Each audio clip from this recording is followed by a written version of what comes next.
All right, dude, I'm out here with my Project Overlander Jeep Commander, and you can't go rolling without listening to your tunes, Throw a little Spin Doctors in there. 1, 2, Princess Kneel Before You, baby. Some Roxette, Must Have Been Love, all the greatest jams. So after I unlock the door, I'm going to show you how I play my jams on my Jeep for cheap.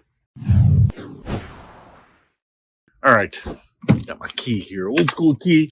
I'm going to jump into the Commander here. Now, one of the things that this does not have is Bluetooth. It doesn't even have an auxiliary input on the head unit. That's how old this thing is. But you want to play your music. And if you don't want to listen to your music, maybe you use your phone as a GPS like I do. That's the only way I know how to get around. Instead of people telling me, oh, you go to the mobile station, then you turn right, and then if you see the Episcopalian church, you've gone too far. No, we don't do that anymore. No MapQuest. We use GPS. So you need that. And I'm not going to go ahead and spend hundreds of dollars putting in Apple CarPlay and all that jazz. So what did I do to get it working for just a couple of bucks? And the answer is this little rig right here. It's kind of a standard little setup. Got some wires though. So FM transmitter. You remember these guys from way back when? When cars didn't have any technology. This one's pretty cool. It's got a little angled screen. It's a very colorful screen, which is actually probably a little annoying when you're using it. But then I've got it set to broadcast on like 107.1, and I've got the stereo set up here, and then I've got a little phone holder up here. So if I go ahead and fire this up, what it does is it powers this outlet. This actually stays powered all the time. This one only gets power when the car is turned on, which is nice. Just said Bluetooth connected in a Chinese accent.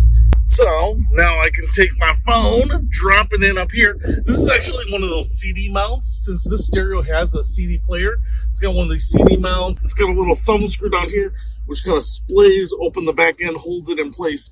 And I haven't used these in a long time because most cars don't have CD players, but this is perfect for it because I don't have to do any drilling, physical mounts, glue anything on there. It's completely reversible, but it puts the phone in the perfect position. So now I can see the GPS, I can see all that stuff. I can also listen to a little more Dan words, and you can see, it's 107.3, and I actually have a phone on there. There's a little microphone right up here, so you can actually take hands-free calls. I wouldn't say the quality is great on it, but it works in a pinch.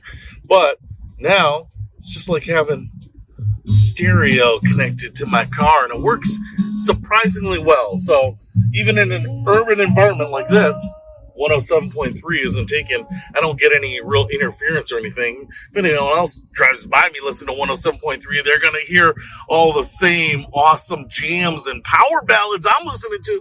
But I love being able to just do this. Yeah, chill and listen to this. So that's how I'm doing navigation, GPS, music blasting, listening to my podcast, watching myself on YouTube, because that's how I get the 3 views. Little life hack, start your own YouTube channel and watch your own content.